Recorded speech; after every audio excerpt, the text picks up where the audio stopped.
What's up, guys, and welcome back to my channel. Paddy Pimblett goes off on Arman for wanting a title fight. Over the past month, there has been constant trash talk between Paddy and Arman, and it now looks like Paddy is starting to get tired of it all. Paddy was recently interviewed by the MMA guru, and when the topic of Arman came up, his frustration was clear. He said he is sick of being asked about Arman and bored of hearing people claim Arman deserves an interim or full title shot. According to Paddy, Arman has only himself to blame for the UFC not trusting him when it matters most. Paddy pointed to several incidents that he believes hurt Arman's credibility with the promotion. He brought up the weigh-in controversy, the incident involving a fan during a walkout, and the last-minute withdrawal from a title fight. In Paddy's view, these moments show a pattern of poor decisions, and he made it clear that he has no sympathy for Arman's situation. Paddy said that, as far as he is concerned, Arman can go back to the drawing board, echoing comments previously made by Dana White. Not long after Paddy's remarks,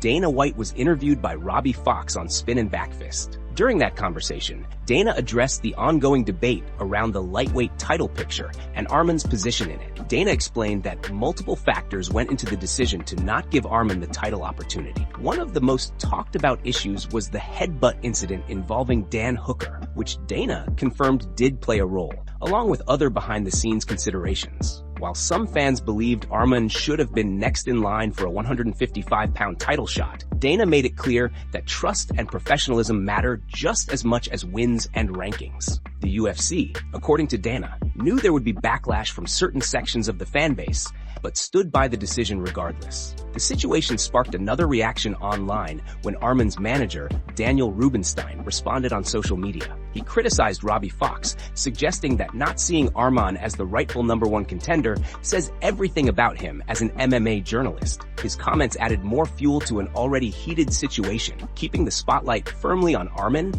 Paddy, and the ongoing tension surrounding the lightweight title race. The rivalry continues to grow as emotions rise and attention stays locked on the division.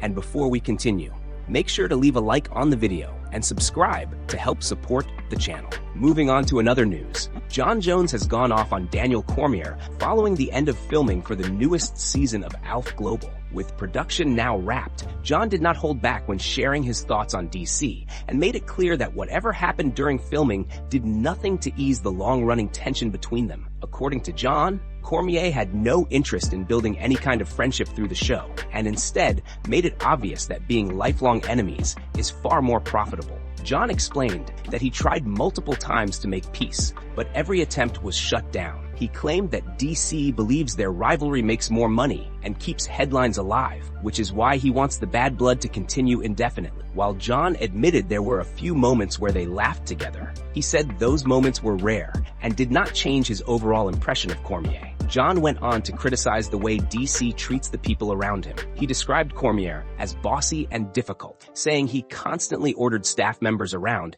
and brought a group of yes-men with him everywhere. Jon claimed DC was always demanding things like water or equipment and questioning why things were not done his way, creating an uncomfortable atmosphere on set. He also said DC was not very social with the other fighters involved in the project and mostly kept to himself. Speaking on Red Corner MMA, Jon said that once you really get to know Daniel Cormier, you start to see a side of him that most fans never notice. He described him as intense, stubborn, and hard to work with, adding that people who deal with him regularly likely understand exactly what he means. Jon also revisited their competitive history, saying that if they ever wrestled again, it would be interesting to see how it played out. Jon then took the opportunity to remind everyone of what he considers his greatest achievement in their rivalry. He said he made DC cry in front of the world and removed him from the conversation of being one of the greatest fighters of all time. Jon even went as far as bringing up his prospect Gable Steveson, claiming he will become 3 times the champion that Cormier ever was, further reinforcing his belief that DC will always live in his shadow. The comments make it clear that this feud is far from over.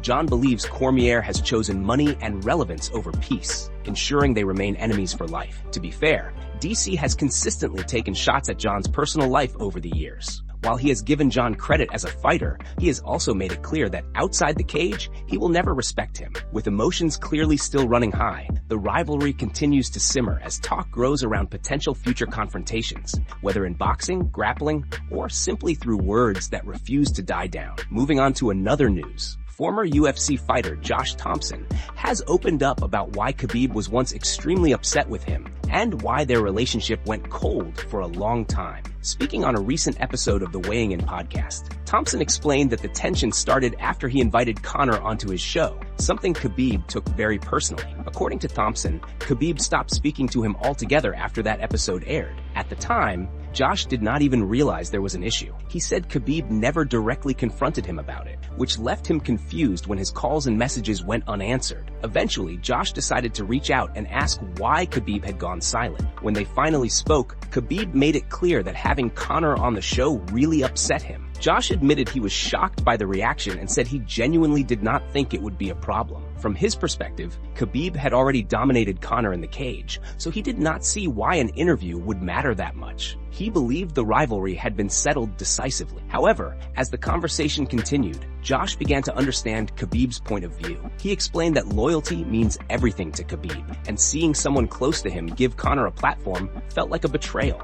Josh reflected on the build-up to their fight and acknowledged that Conor had crossed many personal lines. He mentioned the comments made about Khabib's father, his religion, his culture, his family, and even his wife. Looking back, Josh said it all started to make sense. While he did not intend any disrespect, he understood why Khabib felt hurt and angry. Josh described himself as a loyal person and said that once he fully wrapped his head around Khabib's perspective, he could see exactly where he was coming from. The story highlights how deeply personal that rivalry truly was and why certain actions still carry weight long after the fights are over. Josh made it clear that there was no bad intention behind having Conor on the show, but he now respects Khabib's stance and the values that guide his decisions. The situation serves as another reminder of how loyalty, respect, and personal boundaries matter just as much outside the cage as they do inside it. Moving on to another news, Paddy Pimblett has turned his attention to his upcoming fight at UFC 324, and he sounds extremely confident about the matchup. Paddy believes he has everything needed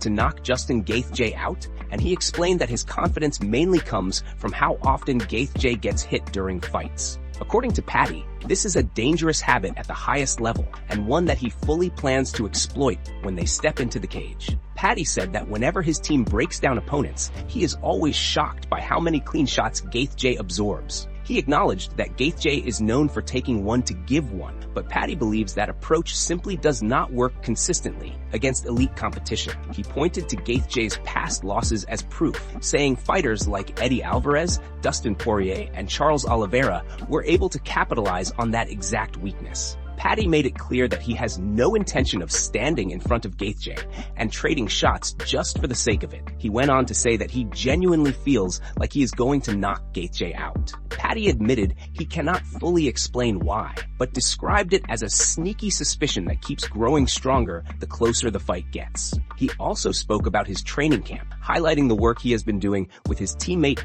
Luke Riley. Paddy claimed that Luke has much better technical striking than Gaethje, and said sparring with him has been giving him a lot of confidence. According to Paddy, the success he has been having in training makes him believe multiple finishes are possible. He said he can see himself dropping Gaethje on the feet, following him to the ground, and then finishing the fight from top position. Whether it is a TKO or a submission, Paddy feels the outcome will be the same. He also addressed talk around Gaethje's takedown defense, stating that if he truly wants to take the fight to the ground, he will have no problem doing so. Paddy finished by saying he sees himself hurting Gaethje, taking control, and ending the fight decisively, either by knockout, TKO, or submission, leaving no doubt about his performance at UFC 324. Moving on to another news, Dana White has reacted to the latest development involving Jon Jones and Daniel Cormier, and his response surprised a lot of people. During an appearance on the Spin and Backfist show, Dana admitted that he did not even know Jon and DC were in Thailand filming a show together. The revelation came when Dana was asked about the two longtime rivals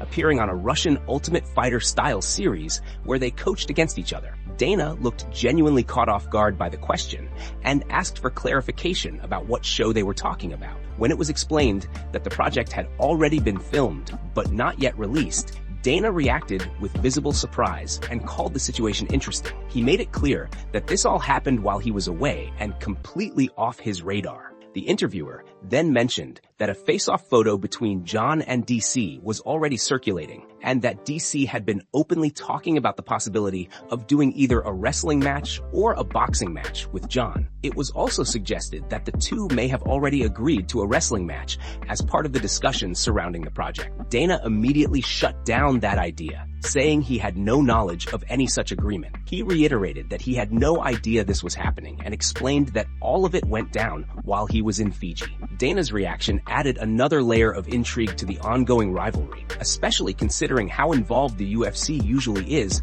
with anything featuring two of its biggest names. The fact that John and DC managed to film an entire show together without Dana being aware highlights just how unusual the situation is. With footage already recorded and rumors of additional competition being discussed, the rivalry continues to find new ways to stay relevant. For now, Dana's comments suggest that whatever happens next between Jon Jones and Daniel Cormier may unfold outside of the UFC's direct control, keeping fans locked in as the story continues to develop. Moving on to another news. It looks like Alex Pereira and Tracy Cortez have officially ended their relationship. The two reportedly split around 9 days ago, right around New Year's, bringing a surprising end to what had become a very public romance. The MMA world first got big news when Pereira and Cortez went public, and since then, they were frequently seen together on social media, sharing training clips and moments from their time together. Things even appeared to be getting serious at one point, with Tracy openly asking Alex about marriage,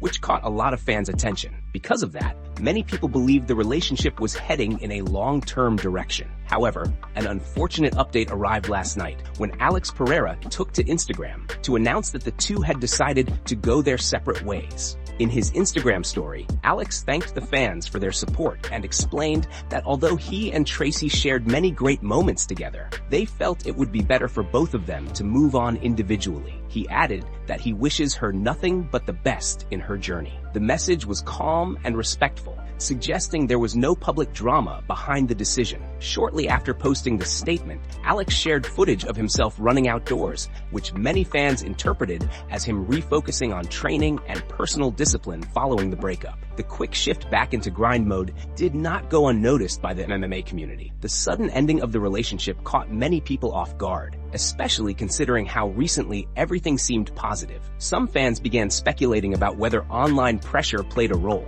while others suggested their lifestyles simply did not align. Either way, social media quickly filled with reactions. Comments ranged from supportive to brutal. Some joked about Alex moving on quickly, while others claimed the marriage talks scared him off. A few fans even suggested the entire relationship was staged for attention, while others leaned into MMA humor, comparing the breakup to another first-round knockout. There were also comments referencing warnings from other figures in the community, with fans claiming certain people saw this outcome coming all along. Regardless of the opinions, the breakup has become a major talking point across the MMA world. With both fighters now moving forward separately, attention will likely shift back to their careers. But this unexpected chapter has certainly left fans talking and reacting nonstop. Moving on to another news. Dana White has reacted to recent comments made by Joe Rogan about one of the UFC's most talked about prospects, Gable Steveson. A few weeks ago, Rogan went all in on his praise, saying that once Gable enters the heavyweight division,